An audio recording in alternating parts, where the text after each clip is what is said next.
nhất đó là cái substance. Rất là hiếm khi mà trên cái substance mà nó không có xóa hết. Đó là cái substance là cái xung xóa mỡ mạnh nhất. Bây giờ cái xung Dixon cũng là một cái xung mà xóa mỡ mạnh. Alors le problème par exemple sur l'image que je vous ai montrée, c'était un genou. Le problème c'est que le steer sur le genou, alors c'est vrai que l'extinction de graisse va être très bonne, mais c'est pas du tout la technique indiquée pour rechercher par exemple les lésions méniscales. Donc voilà, c'est toujours la même chose, c'est un compromis qu'il faut faire entre ce qu'on recherche et puis la machine dont on dispose et puis les séquences qu'on veut réaliser.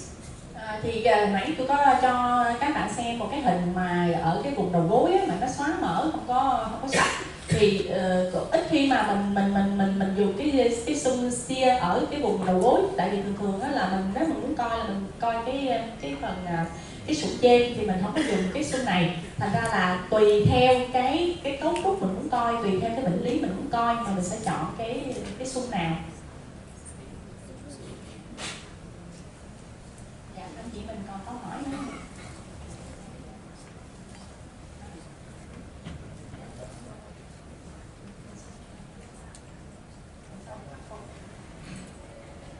Tout à l'heure on a dit il y a une langue magique. Comment on peut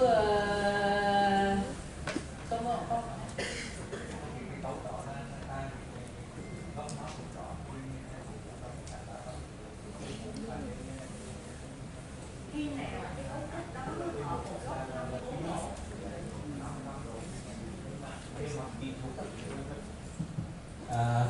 thầy có nói về cái góc má thuộc thì thầy nói là nó chỉ xảy ra trong cái thời gian ngắn thì trong T1 với là PD, nhưng mà khi trong T2 thì khắc phục được, nhưng mà về mặt kỹ thuật trước đó khi mà có thể là trên T1 PD mà mình có thể thay đổi cái góc để mình khắc phục được cái artifact đó có được không? Tout à l'heure on dit que pour la langue magique, si la structure forme par un angle 55 degrés, ça donne cet artefact. Et on voit sur les séquences avec un petit trou. Donc, est-ce qu'on peut, au point de vue technique, est-ce qu'on peut éviter cet artefact? Alors, clairement, il faut, moi, à mon sens, en tout cas, il faut toujours, il ne faut pas travailler uniquement en densité protonique avec un TE court. Et moi, systématiquement, je fais des séquences avec un TE long, avec une pondération T2, parce que sur ces pondérations T2, il n'y a jamais d'artefact d'angle magique. Après, il faut quand même savoir qu'un tendon pathologique, ça fait mal. C'est-à-dire que si le tendon apparaît en hypersignal et que vous appuyez dessus et que la personne n'a pas de symptômes, c'est certainement pas une tendinopathie. Hein, ça, c'est aussi quelque chose de relativement important. Et puis, en plus, quand il y a une tendinopathie, souvent, il y a d'autres signes sémiologiques. Le tendon est augmenté de volume, il est très hétérogène, et puis, parfois, il y a du liquide autour.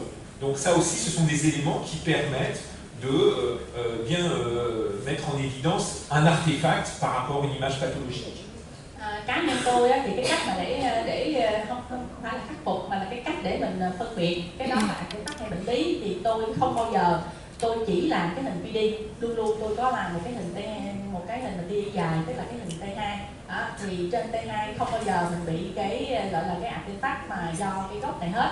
Đó chuyện thứ nhất. Chuyện thứ hai nữa đó là một cái gân mà nó bệnh lý, tức là mình thấy nó tăng tín hiệu, mình nói là bệnh lý của gân, viêm gân hay là gì đó, nói nó gân gì đó, thì một cái gân mà nó bị bệnh thì nó sẽ bị đau, khi mình ấn vô chắc chắn là bệnh nhân đau.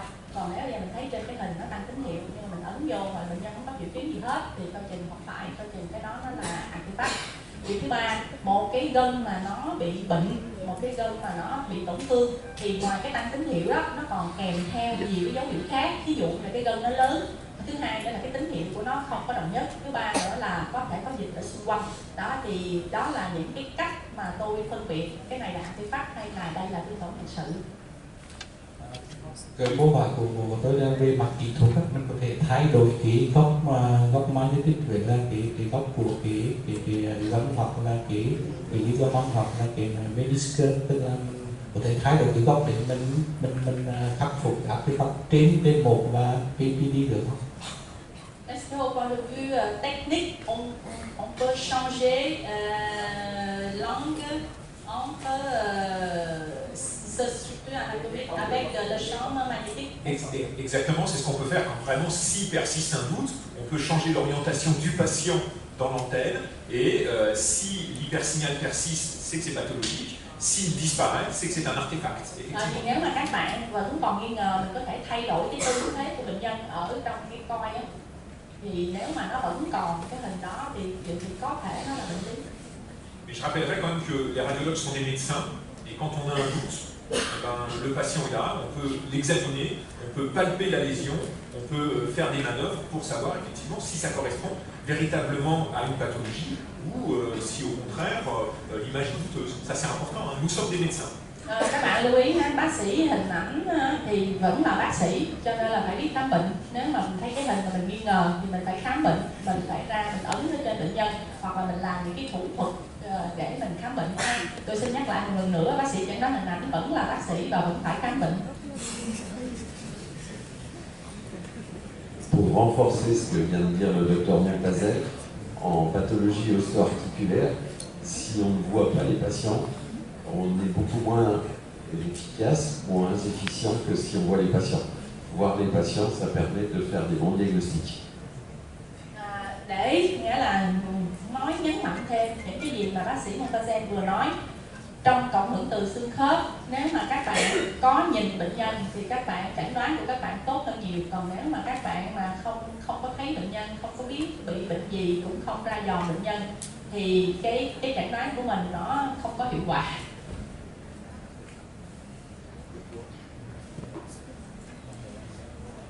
Ok, on va continuer, hein, parce que c'est important.